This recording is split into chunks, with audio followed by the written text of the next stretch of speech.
anaran'ny Ray sy ny Zanaka ny Fanahy Masina. Amen.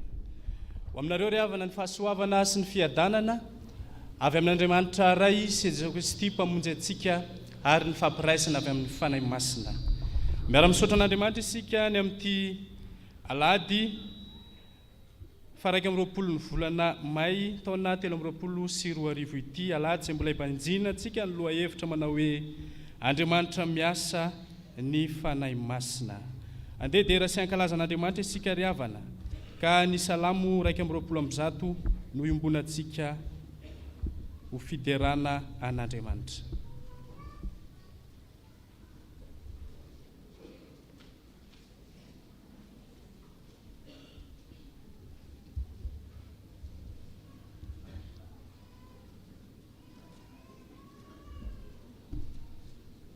Salamo 120 iarahantsika mamaky ho fiderana an'Andriamanitra amin'ny anaran'ny Tompo manao hoe manompo ny masoko ho any an-tendrombohitra aho, avy aiza ny famonjenahy, ny famonjenady avy amin'ny Jehova mpanao ny lanitra sy ny tany.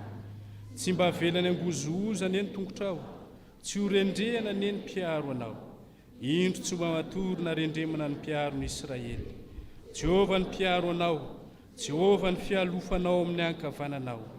Ny masoandro tsy mba hamely anao noho ny alina, na ny volana noho ny alina. Jehova iaro anao amin'ny ratsy rehetra, eny iaro ny fanahinao izy. Jehova iaro anao na mivoaka na miditra hatramin'izao ka ho mandrakizay. Amen. Horaintsika ny hira izay voalahatra.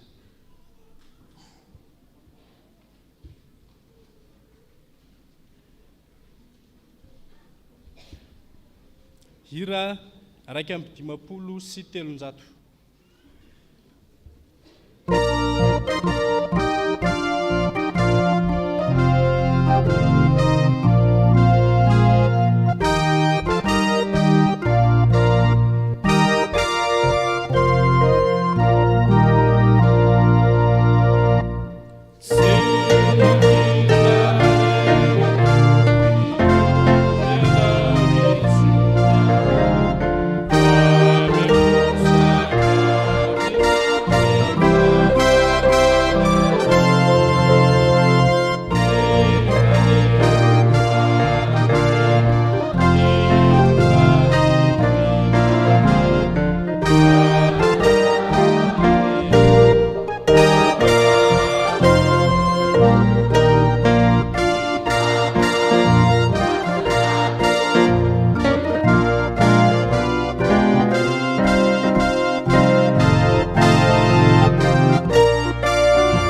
napetraka isika iaino ny sitrapon'Andriamanitra.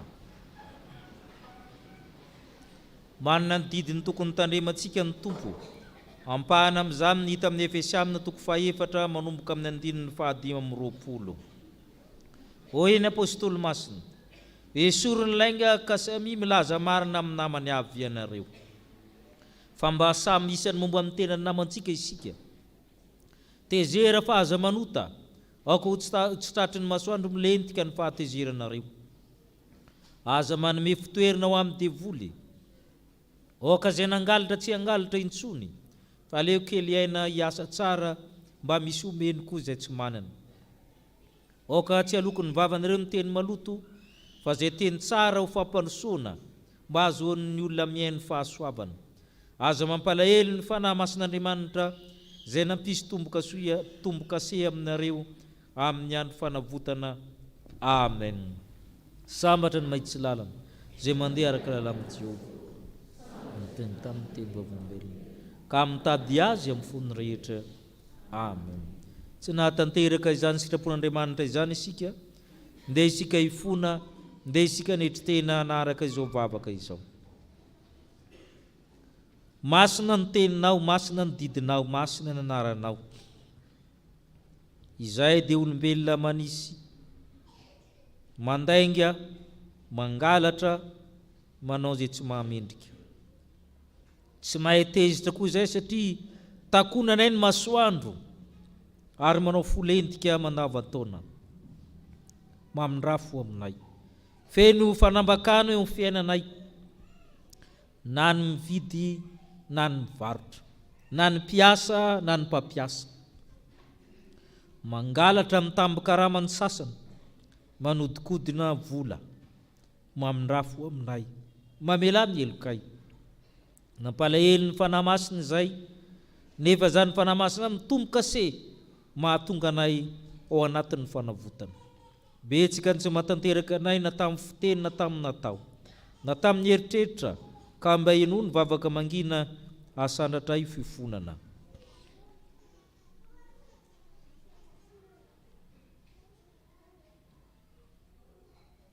Taminao dia taminao no nanotanay, ary zay rehefa ratsy teo masinao no nataonay. Mamindrafo aminay ry fanahy masinao, le mpanavao, le mpanadio, le mpananatra, ny amin'ny anaran'i Kristy Jesosy rery aminy. Amen.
antsika ny tompo mitsangana indray ny teny somafaly fa mafany fahotanareo izy.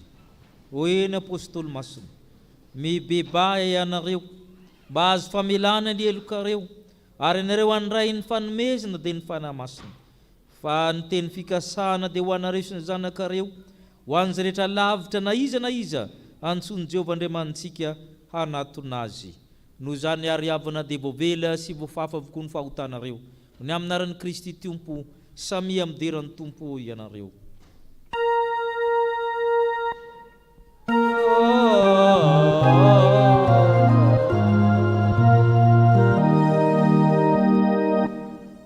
Voninahitra amin'ny avo indrindra ho an'Andriamanitra.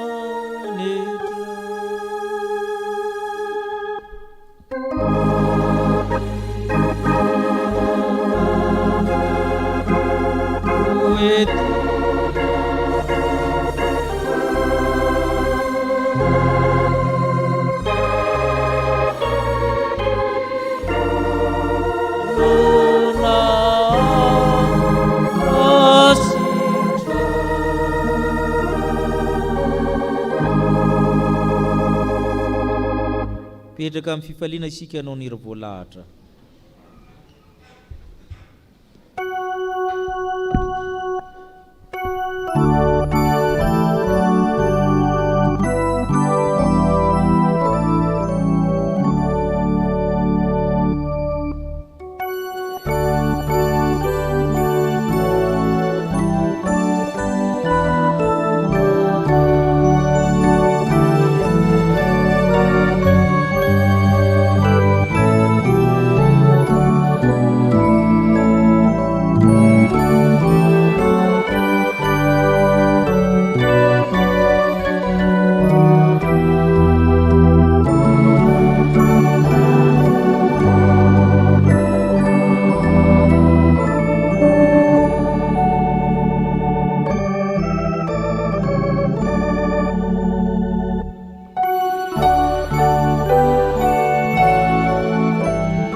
Sika riavana ko mangataka azy ireo mba hitsangana.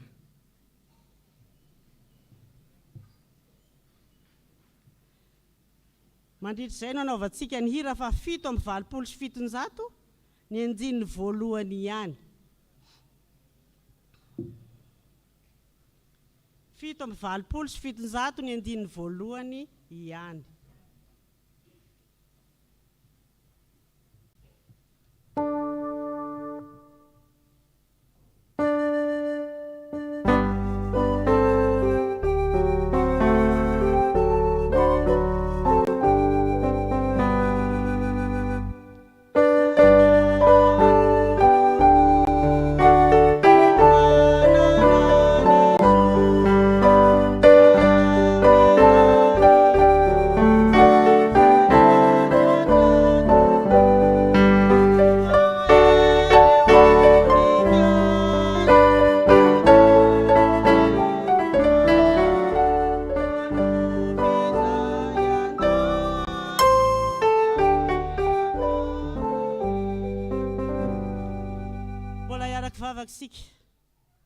Misaotra indrindra ry Tompo Andriamanitra eo ny nanomezanao anao izao ampaha-potoana izao handrenesana ny hafatra ao avy amin'izao alala 10 minitra ho an'ny tanora sy ny sekoly alahady izao.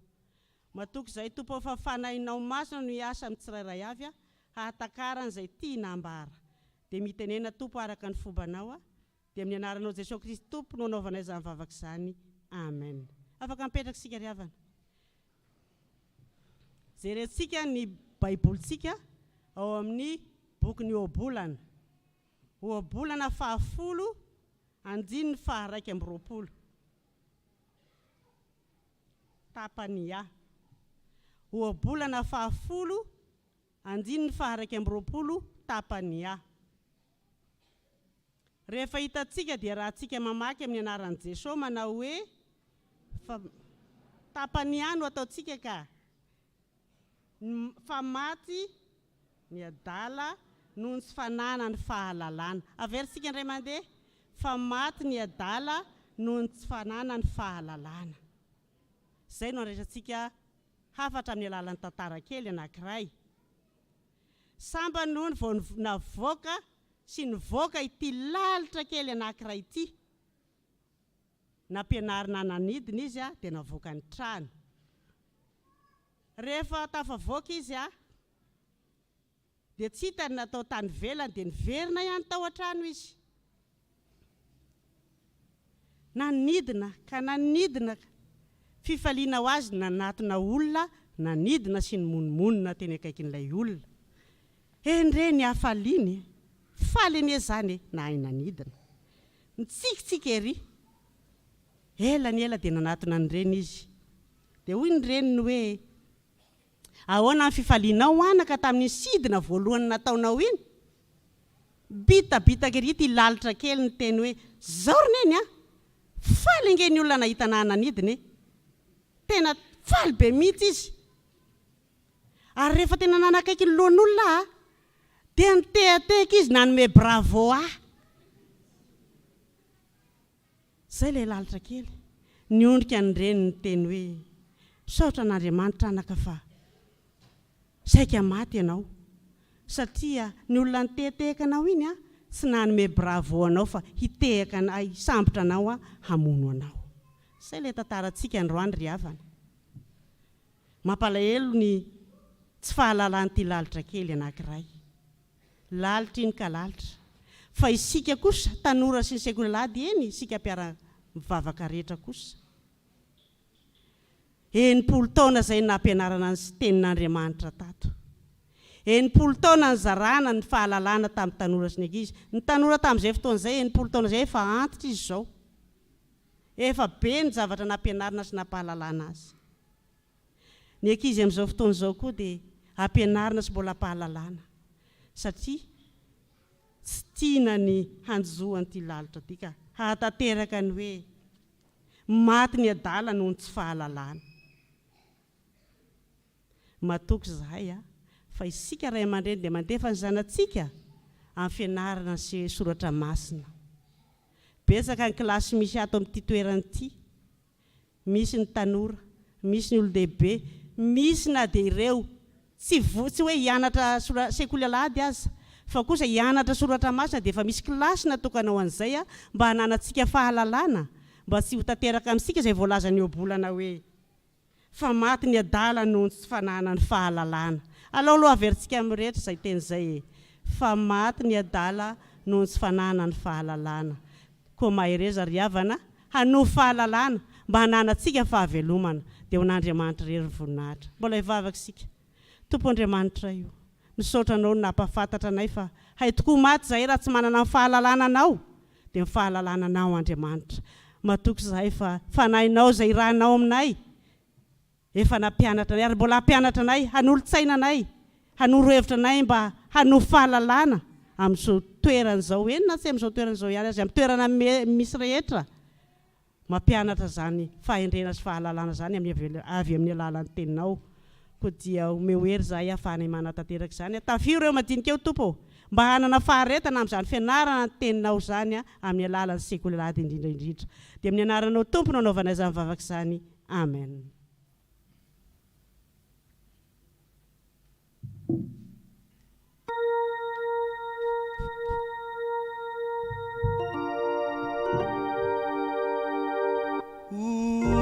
Aminareo aneny Tompo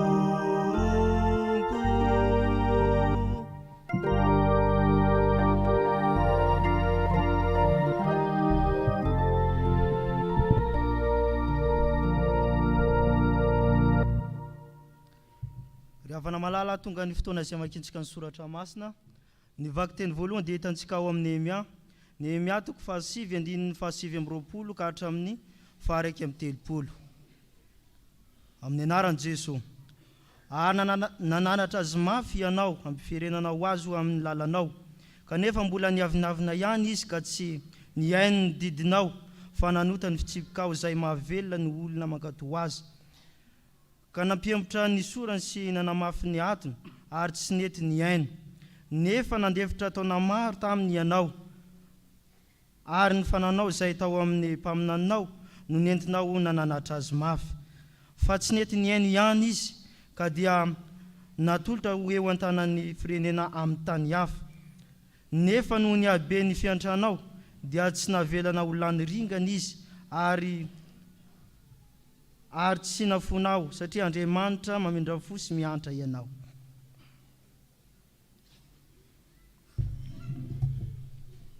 Dia mbola itony vaky teny.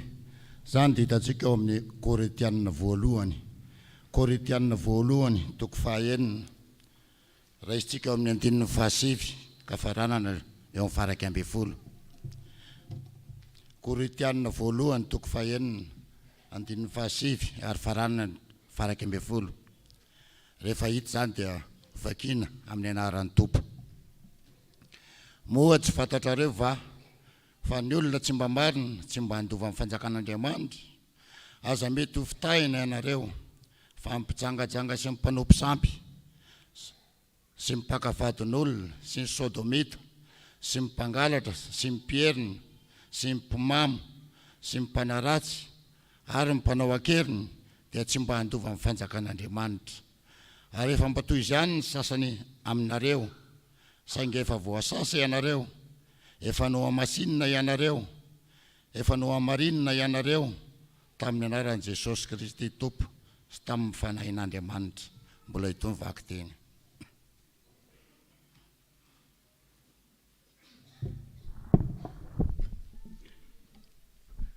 Ho faranantsika ny famakinan'ny tenin'ny soratra masina araka ny hitantsika ao amin'ny filazantsaran'i Jesosy Kristy nosoratan'ny Lioka toko 12, andininy 9 ka hatramin'ny 12.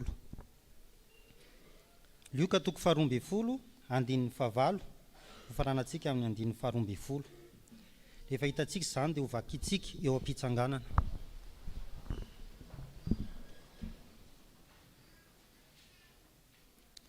Izao amaky azy amin'ny anaran'i Jesosy. Fa lazaiko aminareo, na zovy no manaiky ahy eo anatrehan'ny olona, dia ekeny zanak'olona kosa izy eo anatrehan'ny anjelin'Andriamanitra. Fa izay mandahay na eo anatrehan'ny olona, dia ho lavina kosa izy eo anatrehan'ny anjelin'Andriamanitra. Fa na zovy no anao teny anohitra ny zanak'olona, dia ahazo famelan-keloka. Fa izay miteny ratsy ny fanahy masina, dia tsy mba ahazo famelan-keloka. Ary raha mitondra anareo ho amin'ny sinagoga sy ny mpanapaka ary ny manam-pahefana izy, dia aza manahy izay avalinareo na izay olazainareo. Fa ny fanahy masina no ampianatra anareo amin'izany oro izany, izay mety olazainareo. Ray masina mana masinana amin'ny fahamarinana, hiteninao ny fahamarinana.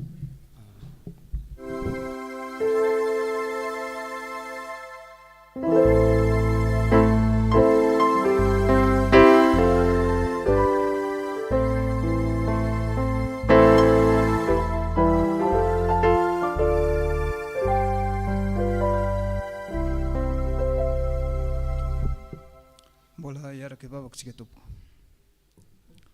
Misaotra anao zay Andriamanitra raha novakina teo indray ny teninao. Misaotra anao zay satria hovokisanao ilay vatsim-panavy aminao indray. Ko ankehitriny raha moabofy izany ny mpanomponao, dia aoka ianao na ny andrin'ny lelany ka afaka hanolotra n'ilay fanahy masina ao aminay tsirairay avy.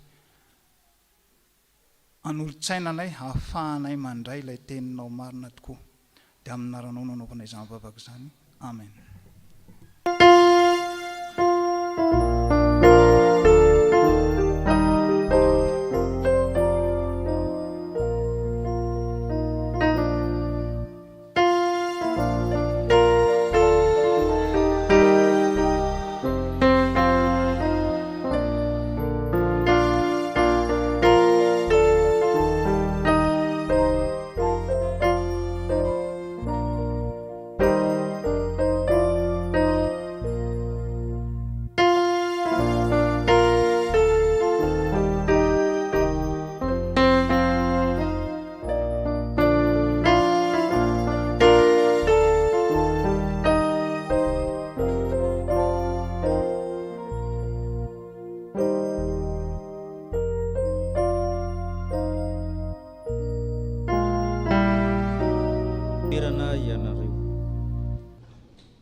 ho amintsika rehetra ny fahasoavana mba ny fiadanana Andriamanitra raintsika sy Jesosy Kristy tompontsika.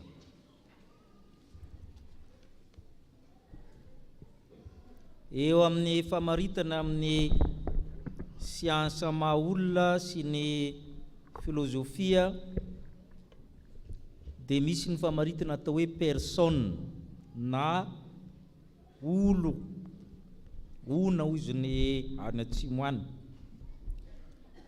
Ny olo dia manana zavatra anankitelo amaritana azy natao hoe personne, fa tsy ny zavatra rehetra no manana titre hoe personne. Personne dia manana reto zavatra anankitelo reto: manana conscience izy na fahatsirovan-tsaina, manana volonté izy na sitrapo, manana asa izy na œuvre. Reo raha vao manatanteraka ireo zavatra reo dia personne zany le izy. Ohatra zao ny omby zao miasa fa tsy manana sitrapo, tsy manana fahatsirovan-tsaina, conscience, volonté. Reny machine reny manana asa atao izy reny, fa sainga tsy manana sitrapo izy satria izay nampidirina ao ihany no averina eo, na le ataontsika hoe intelligence artificielle misy combinaison foana ataony, manana asa izy fa tsy manana conscience, tsy manana volonté. Tahak'izany koa ny robot na dia efa rehetra be azy. Fa amin'ny olona na amin'ny personne dia manana an'izany. Ny olombelona zao personne satria izy manana volonté, sitrapo, afaka hoe anao an'izao na tsy te anao an'izao, afaka miova hevitra izy, manana conscience izy, ahatsiarova amin'ny teny ho malahelo na faly na tezitra, fa tsy hoe amboarina fotsiny avy ao amin'ny zavatra ao anatiny, avy eo miasa izy. Ka Andriamanitra zany dia personne satria manana an'ireo zavatra telo reo: manana fahatsiarovan'ny-tsaina izy, conscience izy, mety ho tezitra, mety malahelo, mety faly. Manana volonté izy, miteny hoe ty tiako, ty tsy tiako, ary miasa izy. Jesosy koa personne. Fa ny fanahy masina koa dia personne, ary matetika dino zay. Ny fanahy masina dia misaina, afaka malahelo, afaka tezitra, afaka faly, manana conscience zany izy. Ny fanahy masina koa dia manana sitrapo hoe ty tiako, ty tsy tiako. Atokano ao izy Barnabas sy Saul no niasana antsoko azy. Zay miteny fa ratsy ny fanahy masina dia tsy avelany eloka, manana volonté izy. Ny asa moa dia manana asa rahateo. Ary zay no tsy ahaizan'ny olona sasany, ohatra hoe ny namana témoin dia tsy personne ny fanahy masina aminy satria hery miasa an'Andriamanitra fotsiny. Tsy hainy hoe ohatran'ny tsy teny fanahy masina dia mety malahelo. Zay le aza mampalahelo ny fanahyn'Andriamanitra. Ka miresaka momba ny fanahy masina isika, manana ny toetra n'Andriamanitra koa izy ankoatran'ny maha personne azy. Tsy mety maty koa izy hatramin'ny voalohany, hatramin'ny farany koa izy. Ilay ankehitriny izy taloha ary ho avy koa izy. Tany amin'ny Genesis raha namorona ny zavatra rehetra Andriamanitra dia efa teny fanahy masina. Ary anan-danitra amin'ny Apokalipsy 2:20 dia miantso izy ny fanahy masina, afaka miantso. Personne koa zany fanahy masina, afaka miara-monina amintsika, afaka miresika amintsika, afaka mandà, afaka manaiky. Dia amin'ity androany ity dia ampahany asan'ny fanahy masina no jerentsika. Sokafantsika voalohany ny Nehemia 5:7. Nehemia 5:7, ny boky Nehemia dia milaza fa babo tany Babilôna ny zanak'Israely 70 taona no niditrany, dia naverina nody ny ampahany, nentin'ny Nehemia, nentin'ny Zerobabela, Ezra sy ny sisa. Ka rehefa tonga teo zany zareo dia niasa namboatra ny mandan'i Jerusalema, natsiaro ny tenin'Andriamanitra, niverina namaky ny lalàna, niverina ny vavaka tsara. Dia ity Nehemia 5:7 ity dia vavaky Nehemia, lavalava izy io, afaka vakina anatrano, vavaky Nehemia io. Ka ny 7:20 ka hatramin'ny 1:30 io dia milaza ny anjara asa ny fanahy masina. Ny fanahy masina dia Andriamanitra mananatra, zay ny asany eto, Andriamanitra mananatra. Miverimberina ao ny teny hoe mananatra. Fa ny 30 no vakitsika Nehemia 5:7-30, vakitsika amin'ny anaran'ny Tompo. Nefa namindefitra taona maro taminy ianao, ary ny fanahinao izay tao amin'ny mpaminaninao, nentinao nananatra azy mafy, nefa tsy niaino izy dia natolotra ao tanany firenena amin'ny tany hafa. Ny fanahy masina dia mananatra ary marika fa manana fanahy masina ny mpaminany dia izy mananatra. Ary raha vao tsy mananatra ny mitarika anao amin'ny tompo dia mieritrerety ianao fa sao dia fanahy hafa no ao. Ny fanahy masina dia mpananatra ary izay mitsy ny anarany hoe mpananatra. Ary izay no tsahivany miana nananatra azy mafy ianao tamin'ny alalan'ireo mpaminany. Raha vao tsy mananatra ilay pastera na ilay mpitarika ianao na mpitarika ao amin'ny sampany dia mieritrerety fa tsy manana fanahy masina mitarika azy io. Fa ny asan'ny fanahy masina dia mananatra. Raha vao tsy mananatra ny ray aman-dreny dia tsy manana fanahy masina izy fa manao gaboraraka fotsiny amin'ny fitaizaminy zaka. Izay no asan'ny voalohany mananatra izy. Ary miseho amin'ny endrika maro izy azahoany mananatra antsika. Isaia 1:10. Ankavanan'ny salamo ny Isaia. Isaia 1:10.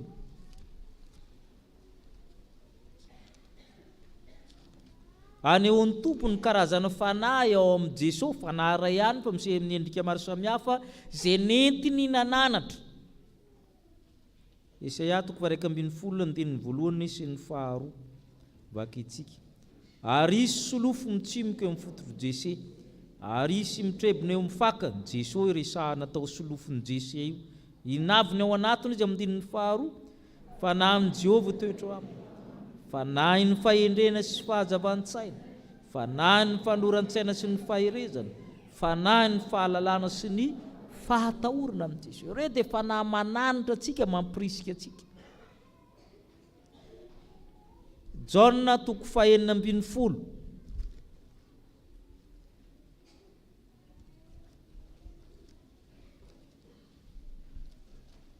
Ny andininy 7 hatramin'ny 1:12. Jaona 4:9 andininy 7 hatramin'ny 1:12. Vaky itsika. Fa izaho milaza marina aminareo, mahatsara nareo ny fialako, fa raha tsy ho avy tsy ho avy aty aminareo ny mpananatra, fa raha andeha dia irahako aty aminareo izy. Ary raha tonga izy dia ampiaiko izao tontolo izao ny fahotana sy ny fahamarinana ary ny fitsarana. Ny fahotana satria tsy mino ahy izy, ny fahamarinana satria mankana amin'ireo aho ary tsy mahita intsony anareo, ny fitsarana satria ny andrenan'izao tontolo izao dia efa voatsara. Ilay fanahy masina zany mananatra, mampiseho miariary ny zavatra rehetra ho Jesosy, ho avy io rehefa mandeha dia irahako izy. Ampiaiko izao tontolo izao ny fahotana, ny fahamarinana ary ny fitsarana. Manina moa ny fitsarana? Ny fitsarana efa nresantsika teto, ny teny hoe mitsara dia avy amin'ny teny grika hoe krino, dia roa ny dikany, discerner et condamner. Izay ny dikany. Io zany le hoe manavaka sy manameloka. Ka io le teneny foana azy alokalofina le hoe aza mitsara mba tsy ho tsaraina, fa misy karazany roa ane le fitsarana. Misy le manavaka, misy le manameloka. Ka le manavaka dia tokony atao ary atao foana asan'ny fanahy masina io. Hoe tiany mety, tiany tsy mety, ianao tokony anao an'io fa tsy tokony anao an'io. Iny tsy maintsy atao. Azy alokalofina aza mitsara mba tsy ho tsaraina. Fa le faharoa no raharaha amin'ny Jesosy le condamné, satria ny condamné ho izy Jaona dia ny devoly ihany aloha hatramin'izao. Ny andrinan'izao tontolo izao dia efa voatsara, le voatsara etsany condamné fa mivoaka ny sentence na ny jugement. Ka azy alokalofina aza mitsara mba tsy ho tsaraina fa tsy te ho tenenina dia mody mitena an'izany. Tenenina foana ianao, fa ianao kosa tsy elohana. Ny manameloka ny tsy anjarantsika fa itsika dia miteny, satria asan'ny fanahy masina ny miteny, ny mananatra. Rehefa tsy mananatra ianao tsisy fanahy masina. Oka zava ny resaka, satria asan'ny fanahy masina io. Ary zany na mafisy ny Mika 3 avy eo amin'ny Isaia io dia miankizaka miankavanana any dia mahazo ny bokin'ny Mika ianao. Aorenjona ny bokin'ny Mika. Ozy le zalaharina anato tsisy, satria tsy hitan'le izy, tsy hitan'le izy.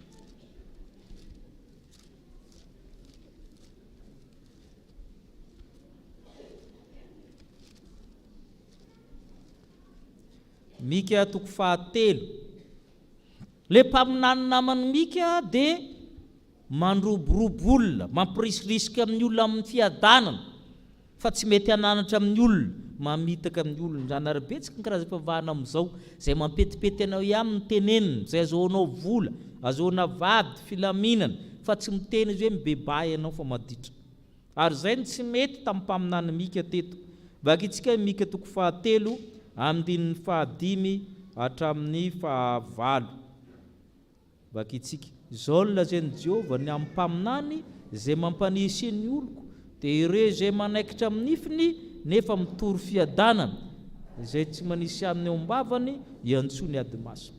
Ka izany sy ny alina aminareo ka tsisy fahitana, ary ny maizina aminareo ka tsisy fankatovana. Fa ilentika tsy hanazava ny mpaminany ny masoandro, ary ny maizina amin'ny andro, dia homenatra ny pahita ary angahay ny mpanao fankatovana.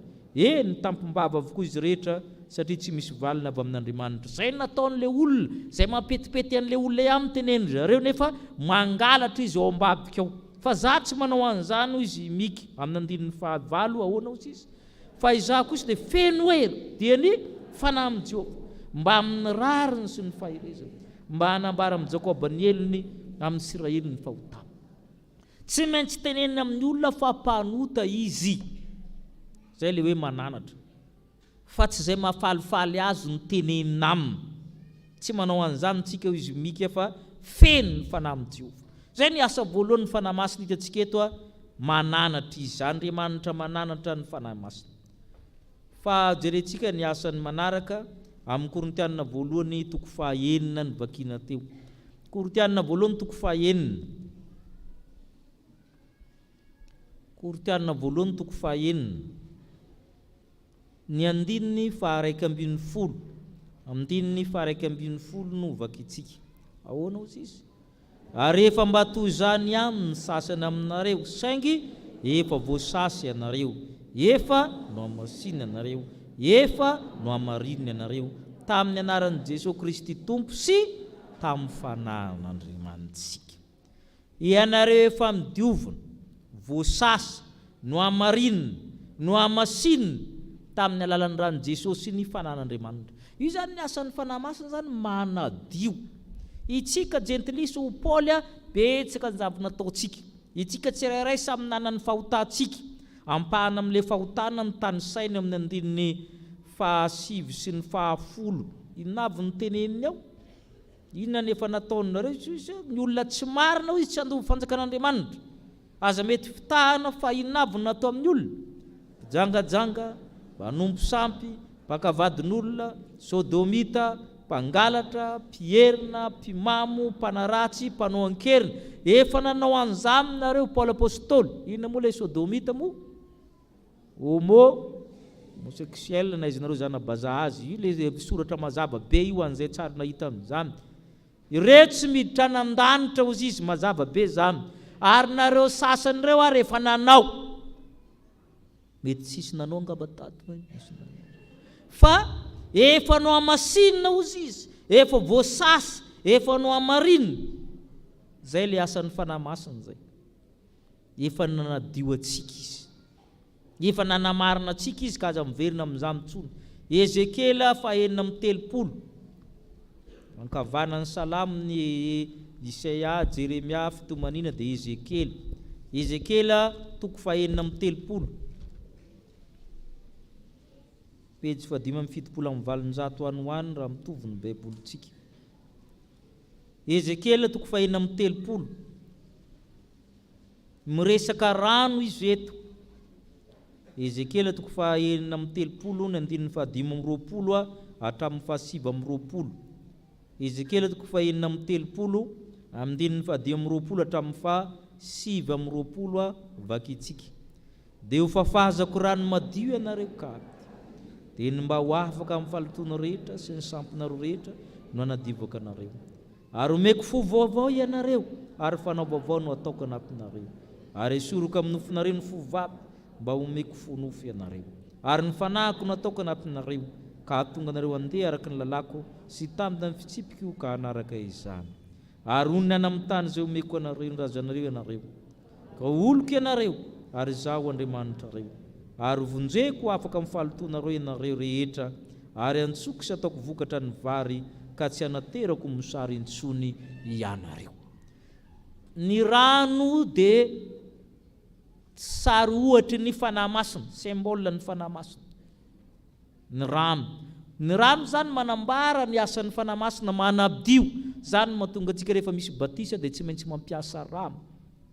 Ny rano manambara ny asan'ny fanahy masina, signa zany le rano, ny fanahy masina ny tena zavatra, ny signa manko misy zavatra ambarana. Fa matetika amin'ny olona ny signa indray no zava-dehibe no le zavatra ambarana. Raha misy setroka eo setroka le signa, dia inona zany no ambany eo? Afo. Fa maka setroka ianao andrahoanao vary, mahamasaka sa tsy mahamasaka? Raha miakatra ny maripananao, izay mahatonga antsika rehefa miakatra maripana lasa maka glasy, maka inona, fa tsy inona akory no mampidina ny température, fa misy inona ao midika? Misy aretina ao, misy tazo ao, misy fièvre ao, satria signa ny anankiray. Ka matetika amin'ny olona amin'ny rano io dia miadevitra momba an'le rano be sa rano kely, atondraka sa tete, le signa le iadinao hevitra. Fa ny zavatra ambarana dia fanahy masina, zay matetika dinitsika. Ka le rano zany mikônty sa tsy mikônty na be na kely, le fanahy masina miasa manadio, sady tsy loton'ny nofo no diovina. Fa raha zany akako brosy metalika eto ianao dia kosehiko tsara mihitsy. Fa ny loton'inona no diovina? Loton'ny fanahy. Ka ny fanahy masina ihany no afaka manadio an'izay, ka tsy mandany andro amin'le rano isika, satria ny fanahy masina. Dikany teny hoe batijo dia atsoboka, zay koa ny tsy azon'ny sasany. Nazahoana ny teny hoe batisa atsoboka. Fa ny kristianina dia atsoboka amin'ny Kristy dia lasa kristianina, fa raha atsoboka amin'ny rano ianao lasa iranianina. Fa atsoboka amin'ny Kristy ny olona dia lasa kristianina. Ary zay le asan'ny fanahy masina ny manatsoboka amin'ny olona amin'ny Kristy, dia lasa kristianina izy. Ka ny asan'ny fanahy masina zany manabdio, ary zay mahatonga antsika tempolon'ny fanahy masina. Korintianina 2:9 akaiky le nibakitsika teo. Korintianina 2:9 amin'ny 7:20 sy ny 20. Korintianina 2:9 amin'ny 7:20 sy ny 20. Vakitsika. Ahoana moa tsy fantatrareo fa amin'ny tenanareo dia tempolon'ny fanahy masina zay ao anatinareo, sady efa azonareo tamin'Andriamanitra. Fa olom-boavidy ianareo, ka dia mankalazana Andriamanitra amin'ny tenanareo. Efa midiovy ny fanahy masina zany amintsika dia manadio izy dia mipetraka ao anatintsika, fa tempolon'ny fanahy masina isika. Andriamanitra mananatra ny fanahy masina, Andriamanitra manadio ny fanahy masina. Fahatelo amin'ny Luka 2:12 ny vakina teo. Andriamanitra misolo vava ny fanahy masina. Izy zany misolo vava. Luka 2:12 ny andininy fahavalo no vakitsika. Vakitsika hoe, falazaiko aminareo, nazovy manaiky ahy anatrehan'ny olona, dia ekeny zanak'olona kosa izy eo anatrehany anjelin'Andriamanitra. Le manaiky any Jesosy io tsy mandeha ho azy, fa asan'ny fanahy masina misolo vava. Everitsika tsika manko efa zatra manonona an' Jesosy dia everitsika hoe itsika ny manao an'io. Fa tsy ny olona rehetra ty ambony tany no mahay manonona an'izany Jesosy zany. Tsy referena mandroso hoe vitsy kely ny mahay manonona an'izany Jesosy zany. Tsy ny ankizy rehetra ny manonona an'izany, satria misy fanalahidy io, dia ny fanahy masina no manonona an'io. Izy misolo vava atsika. Jereo ny Korintianina 1:12 anamarinina an'izany. Korintianina 1:12.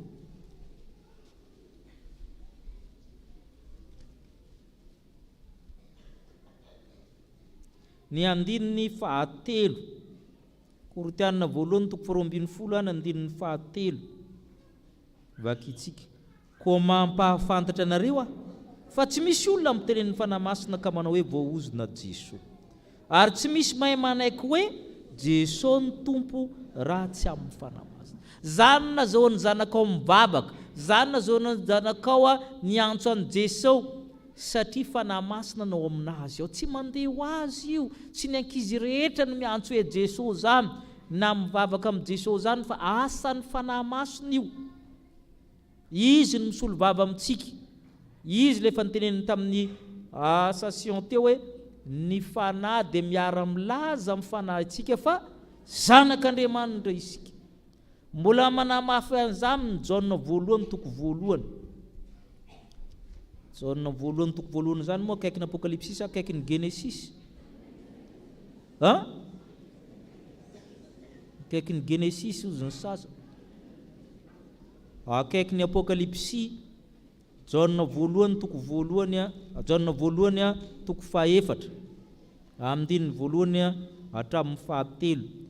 Jaona voalohany toko 4 amin'ny voalohany hatramin'ny 7. Ahoana ozy izy? Ry malala aza mino ny fanahy fa izao toetra ny fanahy na avy amin'ny Andriamanitra ireny na tsy, satria maro ny mpaminany sandoka efa lasa amin'izao tontolo izao. Zao no ahafantaranareo ny fanan'Andriamanitra. Ny fanahy rehetra manaiky fa efa tonga tamin'ny nofo Jesosy Kristy no avy amin'ny Andriamanitra. Ary ny fanahy rehetra tsy manaiky an Jesosy tsy mba avy amin'ny Andriamanitra. Izany ny fanahy antikristy zay efa renareo fa ho avy sady efa eo amin'izao tontolo izao sahady. Ny fanahy dia manondro mandrakariva an Jesosy Kristy. Misolo vavantsika raha misy fanahy tsy manondro an Jesosy dia tsy fanahy masina izy fa fanahy antikristy. Zay le fanahy zay, fanahy amin'ny antikristy zay. Fa ny fanahy dia misolo vavantsika manondro an Jesosy Kristy izy.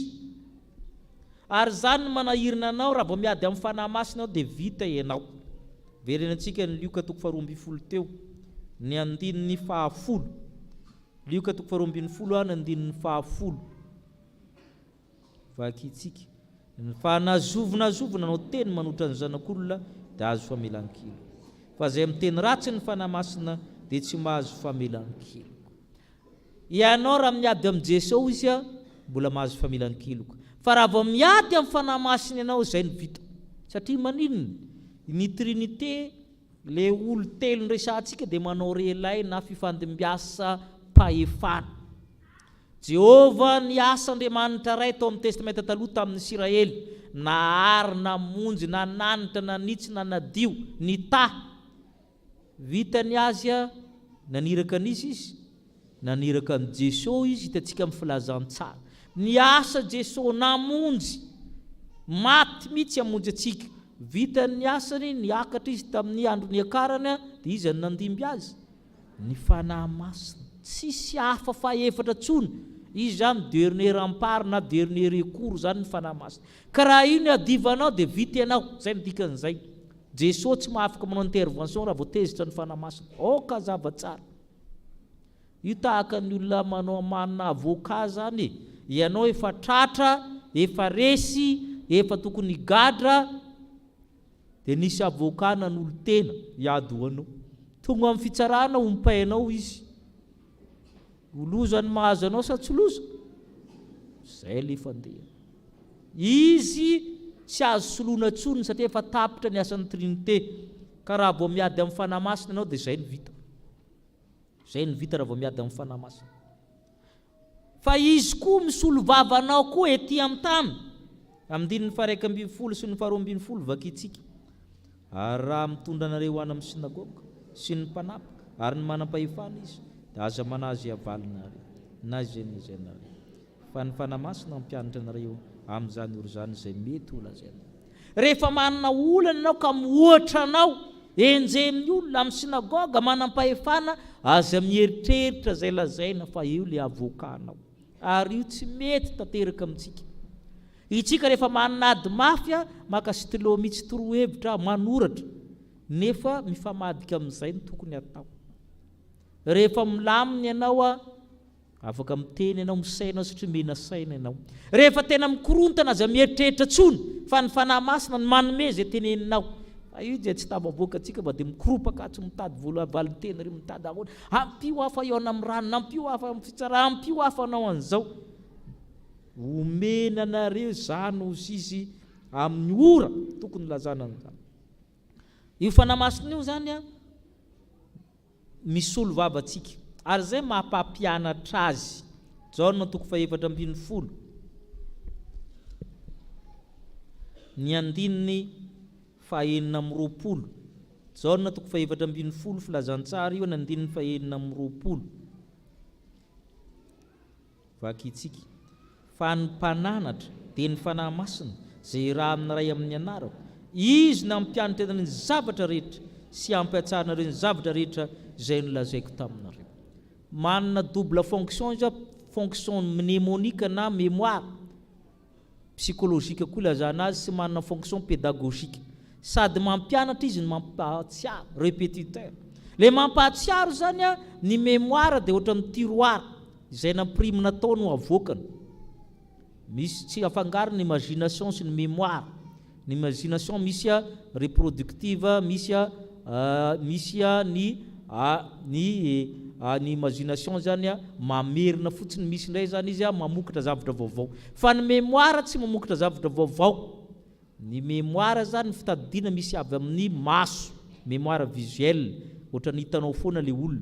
Misy mémoire zany a auditive avy amin'ny zavatra henonao amin'ny sofina, maro be zany le izy. Ka zay ny tehirizinao tao no ampatsahivina. Ary zany mahatonga anao tsy mahay satria tsisy zavatra ao anatin'ny lohanao ampatsahivina fanahy masina. Ary zay no tokony mampahay ny zanak'Andriamanitra rehefa mianatra satria ny anarana io lesona io dia ampatsahivina fanahy masina azy. Ny ampatsahana ny zavatra rehetra nilazaiko taminareo, zay natonga ny Jaona noritra filazantsara lava be satria nampatsahivina fanahy masina azy. Ampianatra anareo ny zavatra rehetra. Ary zay mahatonga anareo tsy mahay satria feno fakofako ao anatin'ny lohanareo. Misy zavatra tsy ilaina be dia be ao anatin'ny lohanareo ao. Avy anaty telefona ny ankamaroany sy avy anatin'ny hainao manjiry. Matadidy zavatra tsy ilainy any ankizy amin'izao. Vidy poketra riana dia fantatra ny vidin'ny poketra sy ny toerana ny vidianana azy. Ina ny lanao an'izany? Feno fakofako ao. Manjary tsy tafiditra ao le fanahy masina. Ary zay ny zavatra tokony feritreritra, betsaka loatra ny zavatra tsy ilaina ao anatin'ny lohantsika. Mieza manala ny zavatra tsy ilaina ao anatin'ny lohantsika mba hitoerany fanahy masina. Toerany fanahy masina tahaka ny rivotra. Ny rivotra hoarina amin'ny rivotra sy ny rano ny fanahy masina. Rehefa miditra izy dia te-amena an'le toerana. Zay ny rivotra rehefa miditra amin'ny toerana iray dia te-amena an'le toerana. Arakaraka ny fahaizanao mampiditra ao a, natao hoe pression no abetsaky ny rivotra tafiditra ao. Ary zay mahatonga antsika rehefa feno zavatra ny lohantsika sy ny fontsika tsy tafiditra le fanahy masina satria feno fakofako tsy tafiditra ao izy. Feno ahiasy ny zavatra maro samihafa ao anatin'ny lohantsika dia tsy tafiditra ao ny fanahy masina. La ny andro amin'ny zavatra tsy ilaina ny olona. Ary zay ny fanao ny devoly amin'izao atodina amin'ny zavatra tsy ilaina amin'ny olona. Anka na mbola anaty fiangonana ary mbola milalao telefônina foana manao FB anaty fiangonana. Atodina amin'ny zavatra tsy ilaina amin'ny olona. Amin'izay tsy asan'ny fanahy masina izy. Ka tsy afaka misolovava azy tsony ny fanahy masina satria ianao ara tsy manana zavatra hoentina. Zay le fanahy masina zay. Asa telo ny fanahy masina no resantsika teo. Ina moa ny asa voalohany moa? Mpananatra izy, mananatra izy. Raha vao tsy misy fananarana, tsy misy fanahy masina zao hitokantrano na hitoerany fa mananatra izy. Ina ny asany faharoa moa? Manadio izy ninina nataonao, manadio foana izy raha mibebaka sy mifona aminy ianao. Ninina nataonao, hatramin'ny sodomita izy rehefa nibebaka ianao dia avela ny heloka dioviny ianao. Dia ny fahatelo iny, nisolo vavanao izy mampanaiky anao ny Jesosy izy, misolo vavanao miadinao, amin'ny fianaranao, amin'izay rehetra ataonao, eo foana izy misolo vavanao. Ka mahaiza miantehitra amin'ny fanahy masina. Satria ny fanahy masina zany avy amin'ny teny hoe parakleto lazany Jaona azy. Le parakleto avy amin'ny teny hoe para à côté, dikany hoe paramède, paratonnerre. Ny kletos appelé, ce sont ceux qu'on a appelé à vos côtés. Izy zany le antsona mba ho akaikinao mandrakarivo mba hananatra, hanadio ary hisolo vavanao. Amen.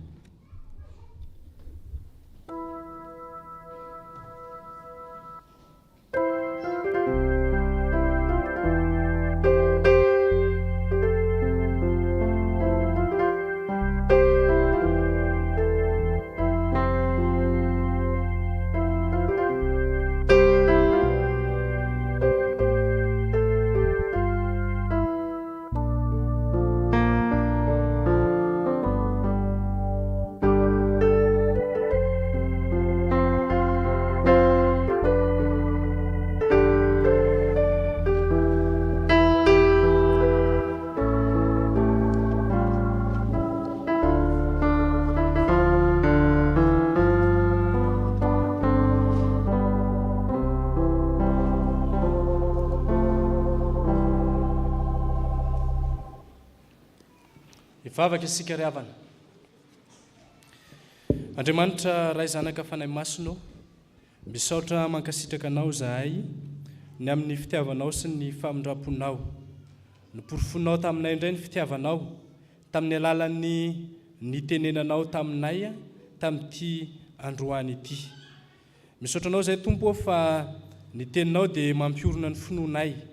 Ankehitriny izay Andriamanitro dia manaiky ny mpianatra ny fanahy masina, manaiky ny ho tariany fanahy masina amin'izay rehetra ho ataonay. Dia ankehitriny koa izay dia mitalao mba ho diovinao fanahy masino ny amin'izay tsy famendrehanay rehetra sy ny loto ny fanahinay rehetra. Ary ao anatin'izany dia anana toky zahay fa ny fanahy masina hatrany no isolo vavanay eo anatrehan'Andriamanitra amin'ny fotoana izay iaonanay aminao Jesosy Kristy sy anatrehanay ny fitsarana eo anatrehanao Andriamanitra. Dia mino somatoky izay fa hiasa ianao fanahy masino ary dia voninahitry ny anaranao ny fiainanay manontolo. Mangataka aminao ary izay ankehitriny mba azonay handroso ny amin'ny fiainana amin'ny finoananao Andriamanitra ray zanaka fanahy masina ary dia hijoro mandrakariva amin'izany finoana mahavonjana izany. Mangataka aminao koa izay Tompony mba azonay miorina tsara amin'izany finoana izany. Na dia maro aza ny zavatra mifamafao amin'ny fiainanay, ny karazam-pampianarana izay tao mandangolango sy mandresy lahatra, dia mino izay fa ianao fanahy masina no ampianatra anay ny fahamarinana. Mino izay fa ianao fanahy masina no hitari-dalana anay ho voninahitry ny anaranao any ny fiainanay. Ankehitriny ary izay Andriamanitra dia mivavaka aminao ho an'ny fiangonanao. Ianao no mba hitarika ny fiangonanao fanahy masino mba azon'izy ireo azonay mandroso hatrany ho vomba isay hijoro vavolombelonao amin'ny fiainanay rehetra. Vavaka aminao izay ho an'ny kristianina tsirairay avy atao anatin'izao fiangonana misy anay izao. Mety any atokantrano koa aza ny sasany amin'izy ireny no ny antony samihafa izay tsy ahafahany miombona aminay eto, dia mivavaka izay Tompo mba tonga anay androso mandrakariva amin'ny finoana anao. Ary tsy izany ihany Andriamanitra fa mivavaka aminao koa zahay ho an'ny fiainanay manokana, ny asa fivelomana, ny fiainana andavanandro, akinona sy apetraka eo am-pelantananao ireny Andriamanitro mba ho feno ny fahasoavanao. Mba ianao fanahy masina no hitarika mba azonay maefa ireo adidy sy andraikitra efa nakinao aminay araka ny sitraponao. Mivavaka aminao izay Andriamanitra ho an'ny tsirairay avy izay ao anatin'ny olana, eo amin'ny fiainany manokana izay tsy fantatra izany fa ianao Andriamanitra mahafantatra, dia hitarika azy ianao fanahy masina hanome tolotsaina azony miatrika izany mba ahitany vahaolana eo amin'izany olana mianjady amin'ny fiainana izany. Ao Tompony manana olana amin'ny fitaizana, dia mangataka izay Tompo mba homeno torohevitra amin'ny alalana fanahy masina ireo ray aman-dreny izay mandalo olana amin'ny fitaizana, satria dia miariary eo anatrehanao tokoa fa miasarotra ny fitaizana amin'izao ankehitriny izao. Kanefa rehefa eo ianao fanahy masina mpananatra anay, mitarika anay amin'izany, dia aefa araka ny sitraponao zahay. Mivavaka aminao izay Tompo an'ireo mpanomponao, olonao miainao anatin'ny olana tonkatrano, olana eo amin'ny fanambadiana, olana eo amin'ny fitiavana. Mivavaka aminao izay Andriamanitro, tario amin'ny alalan'ny fanahy masina izy ireny, satria Andriamanitra miasa tokoa ny fanahy masina, dia nampianatra azy, hitarika azy mba azony mahita hevitra araka ny sitrapon'Andriamanitra ao anatin'izany olona izany. Ao Tompo ao ireo mpanomponao izay ao anatin'ny aretina, ao anatin'ny irifiry, mangataka izahay ny diakapoka taminao Jesosy Kristy no fanasitranana anay, dia hiasa ianao hanasitrana ireny mpanomponao ireny ao anatin'ny tsy fahasalamana. Misy koa ireo mpanomponao izay ao anatin'ny alahelo sy ny fahoriana, mangataka izay Andriamanitro mba ho feno ny fampiononana sy ny fiadanana avy aminao izy ireny. Mivavaka aminao koa izay Andriamanitro ho an'ireo mpanomponao izay nanehoanao ny fahasoavanao, dia te hisaotranao dia manaritra ny fisaoran'izy ireny eo anatrehanao zay Andriamanitra, satria natsiaro manokana izy ireny fa ny fitahinao, ny fahasoavanao ary ny fiarovanao no mahatoy izao ny fiainan'izy ireny, koa dia misaotra anao indrindra izay Andriamanitra ny amin'izany fahasoavanao izany, koa dia mametraka ny asan'ireo mpanompony ireo eo ampelantananao izahay, tahaka izay fanombanao azy, tahaka izay fanandraisanao an-tanana ny fiainany tamin'ny lasa, ohatra lavitra noho izany ny Andriamanitra no hanombanao ny mpanomponao rehetra izay fanandrotsahanao ny fahasoavanao. Dia misaotra anao koa izay tompony amin'ny mpanomponao izay natsiaro ny fahasoavanao, manolotra fitaovana hoentina hitoriana mandrakariva sy hanatsarana ny fanomponanao sy ny fitoriana ny filazantsaranao. Dia izany fitaovana izany dia Masina eto anatrehanao mba hoentina hanatanterahana ny asa fanompona eto amin'izao fiangonana izao. Izay rehetra mahasoa anay Andriamanitra ho fantatrao tsisy miafina aminao ireny, ary angatainay mba ho tanterahinao araky ny haben'ireo fosiny fitiavanao. Amin'ny anaran'i Jesosy, amen. Raintsika ny hira izay voalahatra.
Andriamanitra miasa eo amin'ny fiainantsika tokoa ny fanahy masina, mpananatra antsika izy, manadio antsika izy ary mpisolo vava antsika. Andeha hijoroantsika vavolombelona eo anatrehan'Andriamanitra izany finoantsika azy izany. Hitsangana isika ry havana. Andeha hanambarany finoantsika isika ka ny fanikam-pinoana apostolika no imbonantsika manao hoe: mino an'Andriamanitra ray tsy tompanao ny lanitra sy ny tany aho, ary mino an Jesosy Kristy zananylahy tokana tompontsika, izay nitorotoronina tamin'ny fanahy masina, nateraky Maria Virtsy, nijaly napaka Pontio Pilato, mbonina tamin'ny hazo fijaliana, maty ka nalevina, nidina tany amin'ny fiainantsy, nitsangana tamin'ny maty tamin'ny andro fahatelo, niakatra ho any an-danitra, mipetraka eo kavanan'Andriamanitra ray tsy toa, avy any viny tsara ny velona sy ny maty, mino ny fanahy masina aho, ny fiangonana masina manerana izao tontolo izao, fiombonan'ny olona masina, ny famelan-keloka, fitsangana ny tena amin'ny maty, ary ny fiainana mandrakizay. Amen. Afaka mipetraka ny fiangonana.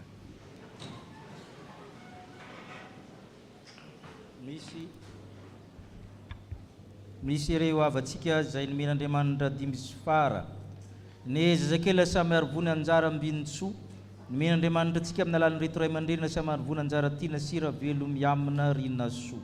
Isaotran'Andriamanitra no amin'izany izy ireo, vala amin'ny 770 ny irairaintsika, dia iroso anatona ny alitara masina izy ireo.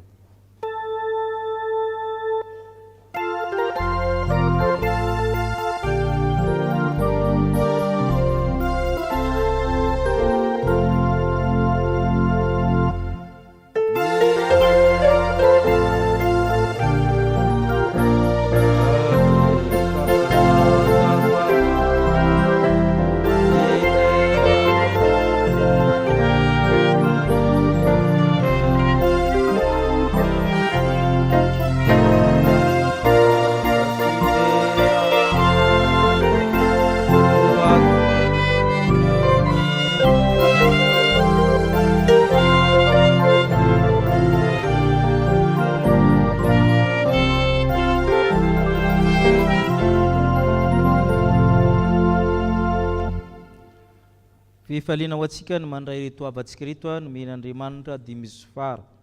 Hoy soratra masina: fa ianao nampivoaka ahy avy tao an-kibo, nankinina taminao hatrao am-boka, Antranak'ibondreniko dia Andriamanitra ianao. Ary efa tapitra ny andro fidiovana araka ny lalan'i Mosesy dia nitondra azy niakatra tany Jerusalema izy mba ho atolotra ho amin'ny Tompo. Ko atolotra ho an'i Jehovah izy eny amin'ny andro rehetra iainany dia voatolotra ho an'i Jehovah izy. Amen. Hivavaka isika. Misaotra anao izay tompony amin'ny fanolorany reto ray aman-dreny retiny zanany anatrehanao. Deranao mankalaza anao izy satria tsy miovy ianao. Tsy miova ny fanekenao isaky ny taranaka amin'ny fandimby. Vavolombelon'ny zaminy reto fianakaviana reto ka mipifaliana amin'ny fiangonana. Ianao Andriamanitra hiara-monina amin'izy ireo amin'ny alalan'ny fanahy masina. Ianao efa nanampisany fianakaviana fiangonana firenena hitahy azy ireo. Anolokolo anabe, ampanjakao amin'izy ireo ny fitiavana, ny fanantenana, ny finoana, atsapan'ny zaza fa tokantrano misy fanahy masina izany ary tokantrano misy Andriamanitra rahateo. Ka ianao Andriamanitra hitatana azy ireo amin'ny fivelomana, amin'ny fanabeazana ary anoloran'ny zanany amin'ny sakrameta amin'ny fotoana mamety izany. Tahiko ny fiangonana hitaiza ny ankizy tanora rehetra nomenao azy, mbo vehivavy lehibe sy lehilahy lehibe mahatratra ny ohatry ny finoana any aorianany. Amen. Enti izao zaza izao katariho tombo saina tena androso fity amin'Andriamanitra sy ny olona ary homananareo ny amin'ny sakrameta amin'ny fotoana mamety. Dia miarahaba anareo izay nomen'Andriamanitra ny fara. Amen.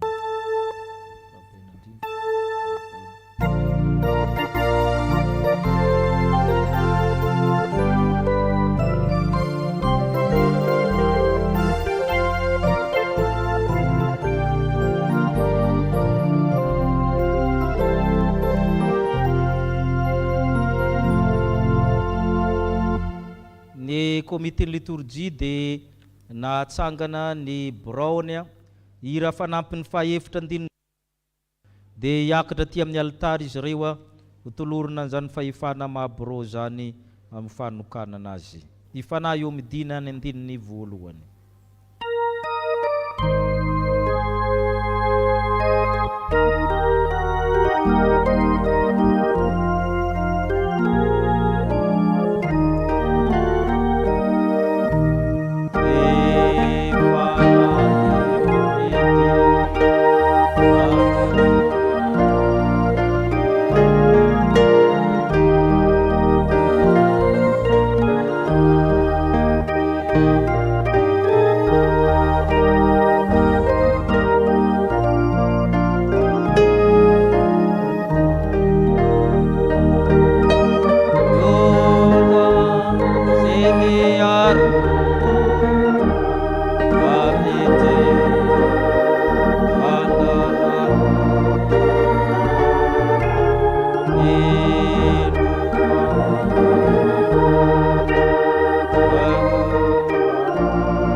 Dia anonona ny anaran'ireo mpikambana amin'ny borao ny foloa dia hitodika aty avatrano izy ireo ny amin'ny vavaka sy tsodrano.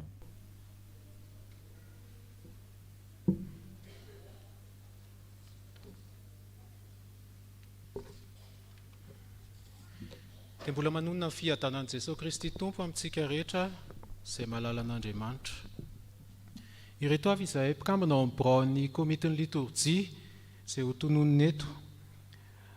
Ny filoha dia izao Rakotomavy Mahery Andriantoa, ny filoha lefitra dia Andriamanitra miantsa hiasana, ny mpiandraikitra ny ara-panahy Mahery Andrianary Malala Faharetan-tsoa, ny mpitantsoratra Razafy Mahefa Geneviève, ny mpitambola Andrianaivo Tsironarindra Mampionina, ny mpitantsoratry ny vola Rahanta Malala Voanginirina Saondra Vololona, ny mpanolotsaina Andrianasolo Tahinjanahary Julien.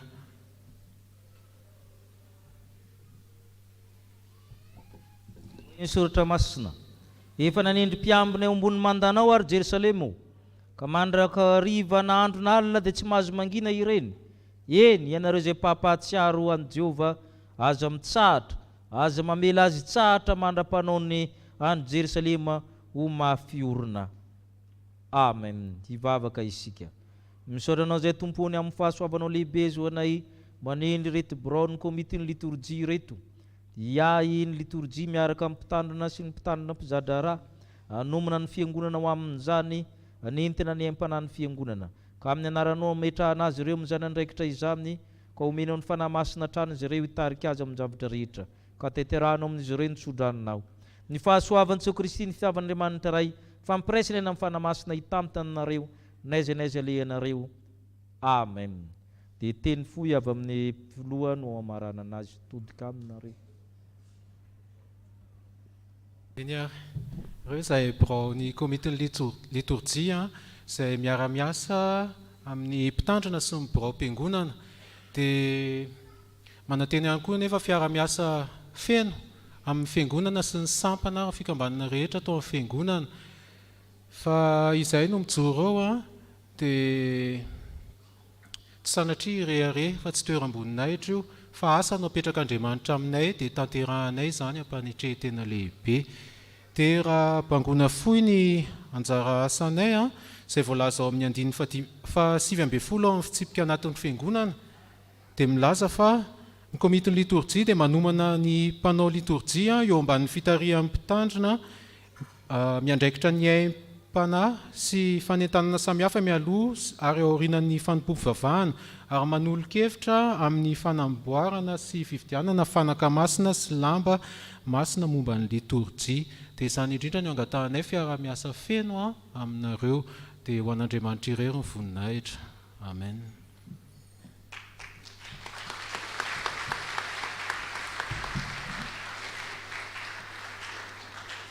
Rehefa na eo midina ny andininy faharoa no raintsika hiakatra ny ireo avy amin'ny komity miandraikitra ny lafiny amin'ny fanompoam-pivavahana sy ny asa rehetra ataony amin'ny anglisy ireo antsoina hoe Christian Community Services andininy faharoa.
Atolotra ny filohany zany ny amaky ny anaran'izy ireo sy ny andraikiny izay voatonona mba manangan-tanana.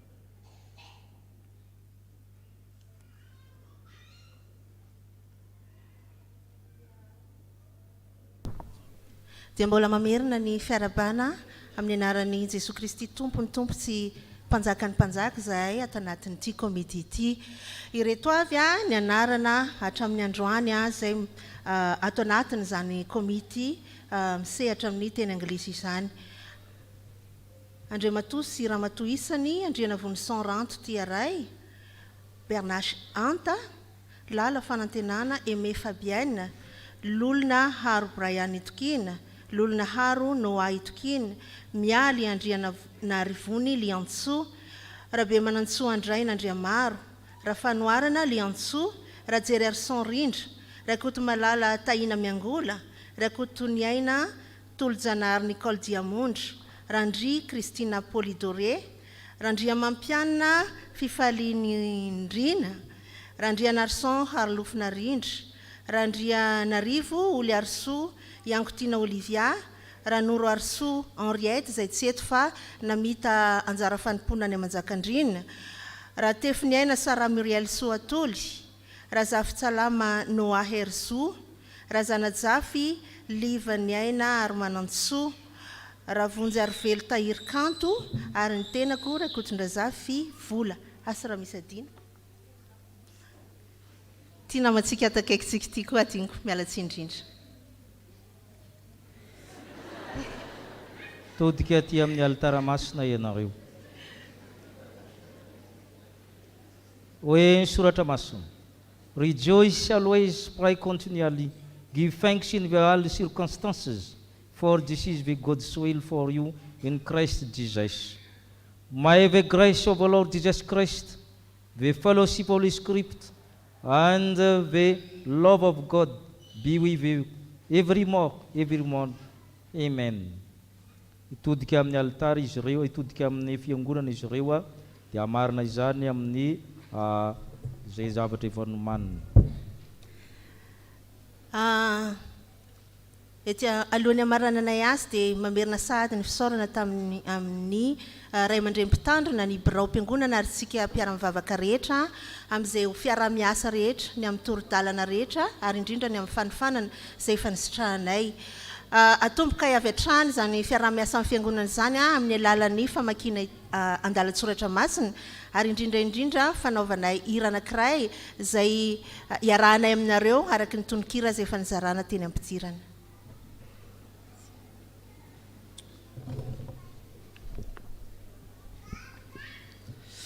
Undoubtedly, there are all sorts of languages in the world, yet none of them is without meaning.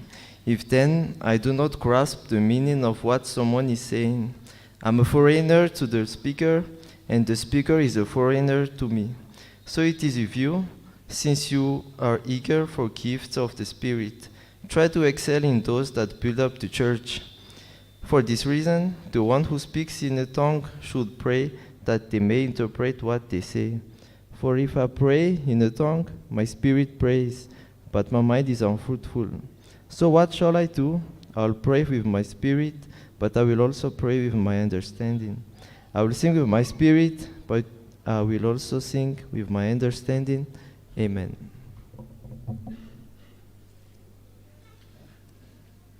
Melohan'ny hira dia tiana ihany mampafantatra fa ny Korintiana voaloha toko faha-efatra amby folo ny andininy fahadimy amby folo no teny faneva iorenan'ny fanompona ato anatin'ity komity ity. Izany dia manao hoe amin'ny anaran'ny Tompo, I will pray with my spirit, but I will also pray with my understanding.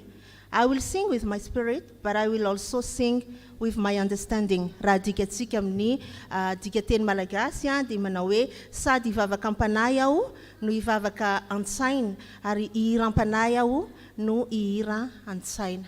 Amen.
Soatran'ny tompontsika amin'izany farafaratsiny hoe mamany foko aloha na tsy azy.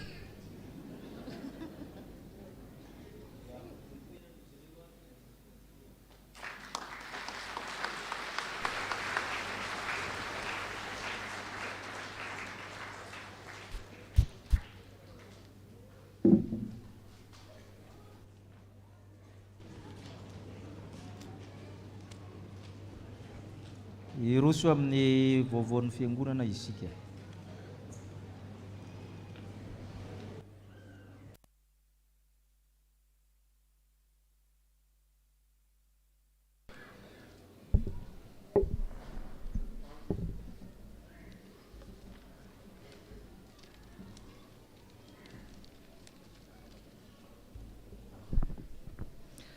Ho aminareo rehetra ny ry havana ny fahasoavana sy ny fiadanana avy amin'Andriamanitra ray antsika sy Jesosy Kristy Tompo. Amen.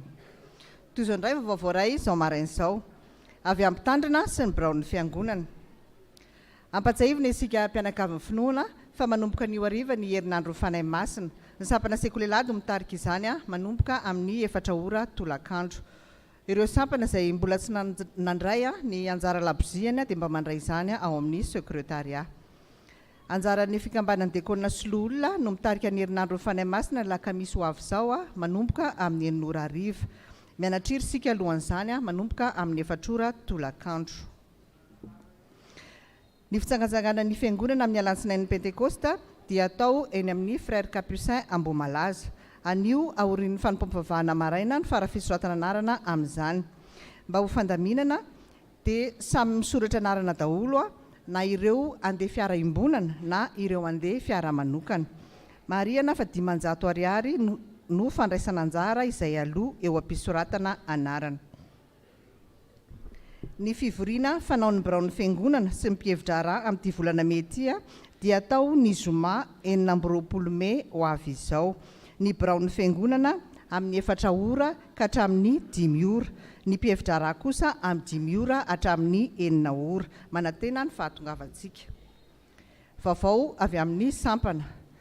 Sampana VFL. Misaotra an'Andriamanitra lehibe fa tanteraka ny sabotsy 9 Mey tolakandro tao amin'ny akany ambony ny fanavaozana amin'ny biraon'ny sampana vondrona fototra laika izay andrindra ny raharahany sampana mandritra ny 7 taona. Ny tatitra mahakasika izany dia alefa amin'ny biraon'ny fiangonana. Ny sampana VFL ihany koa dia manao fisaorana an'Andriamanitra ny mpitandrina ny biraon'ny fiangonana tamin'ny fanomezan-dalana azy ireo nanatanteraka ny tafika masina tany amin'ny fiangonana Betela vaovao Mandraka. Marihana fa ny sampana VFL nanatanteraka ny fanompam-pivavahana manontolo tamin'izany. Nisy ny asa sy fampaherezana, nisy ihany koa ny vokatra. Misaotra an'Andriamanitra lehibe ihany koa ny VFL fa totosa soma tsara ny didy potra faobe izay nokarakarain'izy ireo omaly 20 Mey tamin'ny 10 ora maraina. Nahatratra 770 isa ny ankizy vita didy potra tamin'izany. Ny sampana VFL ihany koa dia mbola manentana antsika mpianakavy finoana amin'ny fandraisana ny bie mahakasika ny gâteau fête des mères. Efa afaka raisintsika izany any amin'ireo mpikambana rehetra. Avy amin'ny sampana sekolelady. Manomboka amin'ny 4 ora ny herinandro Fanahy Masina ny hariva izay tarihan'ny sampana sekolelady. Ny fanamiana anaovana fotsy ambony sy mainty ambany ho an'ny mpianatra, polo fotsy sy ambany matroka ho an'ny mpampianatra. Ny sampana sekolelady dia misaotra an'Andriamanitra ihany koa fa totosa soma tsara ny fampiofanana ny mpampianatra sekolelady mikasika ny lohahevitra fitezana ara-pananana sy ara-pitiavana izay notanterahan'izy ireo omaly. Ny ray aman-dreny mpitandrina no nitarika izany. Misaotra mikarakara sy ireo nanome tanana rehetra. Vita soma tsara ihany koa ny famanginy ratsana tany ketsa ny fiangonana tany akorona tamin'ny andro nikarana lasa teo. Voninahitra atolotra an'Andriamanitra ary isaorana ireo ray aman-dreny izay nandefa ny zanany tamin'izany. Miverina ny ratsana tany ketsa anio hariva amin'ny 3 ora tolakandro. Avy amin'ny sampana Dorcas. Dera laza voninahitra ho an'Andriamanitra fa tanteraka soma tsara ny fankalazana ny fetiny reny izay nataonay omaly teny ambony Mey Ivato. Misaotra ny ray aman-dreny mpitandrina, ny mpitandrina mpizadra raha ombambady, ny biraon'ny fiangonana, ireo renim-pia, ireo reny zokiolona izay tonga nanotrina tany. Fiadanana ne ao anatin'ny mandanao. Salamo 2:20 ny 7 tapany A. Manentana trany ihany koa ny sampana dorkasy mahakasika amin'ny batisa faobe izay atao amin'ny alahady herin'ny anio pentecoste zany. Izay vonina amin'izany dia efa tokony hamerina amin'ny fisy anio ihany zany ao amin'ny mpitandrina. Ny fiofanana kosa dia ny zoma ho avy izao.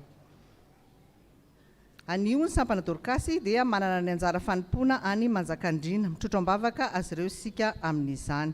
Mijanona ny sampana aoren'ny fampomfavana anio maraina. Avy amin'ny sampana mpanazava stily, isaorany indrindra Andriamanitra fa tanteraka omaly 20 𝗔𝗟𝗔𝗛𝗞𝗔 izay natao tao amin'ny stade Barea. Nandray anjara tamin'izany ny sampaty eto amin'ny fiangonantsika. Varotra sakafo sy asa tanany beazina, lalao isan-karazany no natao tamin'izany. Hotaterina amin'ny manaraka ny tatitra arabola mahakasika izany. Mivory ny kape sy ny mpiandraikitra anio tolakandro manomboka amin'ny 3 ora. Avy amin'ny sampana tanora kristianina, ilazana isika fa manatanteraka varotra kakaskisy ny sampana rehefa mirava ny fotoam-pivavahana. Asaina isika handray anjara amin'izany ho fanohanana ny sampana makasitraka indrindra. Avy amin'ny fikambanana katekomène, araka ny 3T dia anatanteraka fisindana na journée bloquée ny fikambanana katekomène ny 2, 3, 4 jona ho avy izao. Ny toerana Vohitsalama Ankarobato, ny Sarandasy Roalina Ariary. Fisoratana anarana any amin'ny Alvina, Naimia, Naisiry hatramin'ny Alatsinainy 7 Mey. Zava-dehibe ho amin'ny fiomanana ho mpiray latabatra amin'ny tompo ny journée bloquée. Misy fampianarana maro any, misy fiofanana ihany koa izay iarahana amin'ny mpitandrina. Misaotra ny tompo ihany koa ny fikambanana katekomène fa tanteraka somatsara ny kastina ho an'ny sarimihetsika ara-pilazantsara izay notanterahana tamin'ny alahady sy omaly sabotsy. Ampiomanina ireo rehetra nanatanteraka izany kastina izany fa aoriana amin'ny pentecoste no hanomboka ny fiofanana momba io sarimihetsika io, koa samy manamboatra ny fotoanany avy. Mbola mila lehilahy manodidina ny 50 taona izahay ka raha misy vonina amin'izany dia aoka anantona ny mahery. Aza adino ihany koa ny mandrotsaka ny tantara nanamarika anao tao amin'ny katekomène ao amin'ilay urne 10e ao amin'ny biraon'ny mpitandrina. Tianao Jesoa. Rakim-pisaorana, ary izay notendreny no natsony koa, ary izay natsony no nohamarininy koa, ary izay nohamarininy no nomeny voninahitra koa. Romanina 9:7. Misaotra ny tompo amin'ny fahasoavana nomeny anay mivady, voninahitra ho an'Andriamanitra irery ihany. Manolotra rakim-pisaorana ho an'ny mpitandrina 3 mirahalahy, sampana dorkasy, ny sampana fifoazana. Mangataka vavaka ho an'ny miasa, mangataka nira FFPM 2 sy 500. Dia toy izany indray vaovao ray riavana ny voninahitra ho an'Andriamanitra irery ihany.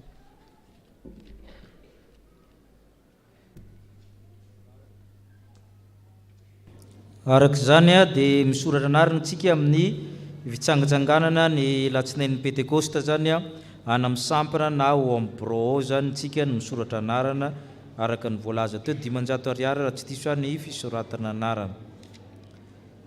Ny sakramentan'ny batisa,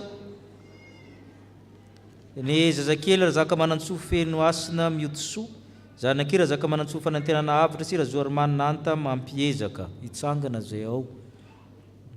Zazakely ary-pamonjy Andrianina Josoa, zanakely ary-pamonjy Eriliva sy Andriamitantsozo Maharavo. Zazakely rakotarymanina finoana endry tiavina, tolotry rakotarymanina Andriamanalina Bezavana sy Rabarison Andrianandray ny Antina Arivelo. Zazakely Andriamanirina Godemana, atolotry Andriamanirina Rakotondramaro Jean-Pierre sy Rakotomalala Jean-Pierre. Zazakely koa Rakotomalala Maherintsou miaro ny aina Junior, tolotry Andriamanirina Rakotomalala miaro Valsosy Rakotoniaina Olisia. Zazakely Rakotondramanina Loreno Angélico, tolotry Andriamanirina Rakotondramanina Prince William sy Randriamamorasoana Arvelo Tsiaro Lalaina. Dia misaotra ny tompontsika dia mivavaka ho anareo ny fiangonana. Ireto avantsika reto misaotra ny tompo na vita ny fanamasina fanambadiana. Razafy mandroso Dary Damien sy Andremolona Ravaloniana Angeline. Rarivo John Martial sy Ratsimanosika Ajaniaina. Randre miandra Nirina Tendrina Ambinina sy Rambelo Armany Ntsona Sandratra ny aina. ireo izy ireo avy dia mivavaka anareo sy miaraba anareo ny fiangonana. Saotra tompoko. Mbola misy le varotra tantely amin'ny 7 ariary eo amin'ny bro ao. Nisy nanolotra fitaovana kasika ho ampiasain'ny mpikirakira Andriamanitra omba azy mandrakariva. Ireo tavantsika reto kasaina ho atokana ho mpanefana san'ny tompo hiakatra aty amin'ny alitara masina izy ireo. Raha ombana ary tsoso olo mahefa felany aina, raha koto malala miaro valisoa, raha koto ny aina vony malala Olivia, raha voary vony Françoise Nirina, raha nay voary soa Nirindra mamin'ny aina, raha koto zara Sophie Paza, raha Selson miary Marine, nomenjanary ny aina Itantsoa, raha zaka manantsoa voary Finaritra, Refiliva nomenjanary Riven, raha koto Faniry. Adonisy tsy voatonona.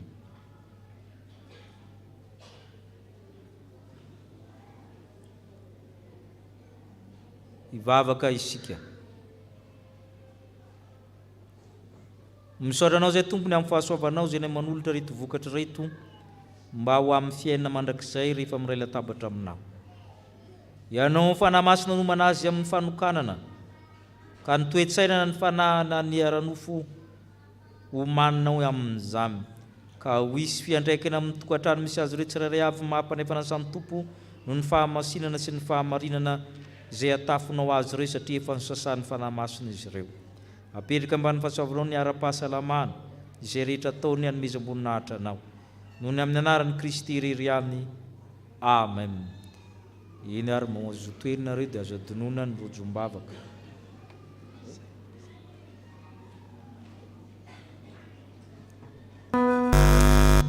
Iroso amin'ny rakitra isika, eo reny tokopira afaka mihira amin'izany, eo koa ny hira nangatan'ireo avatsika.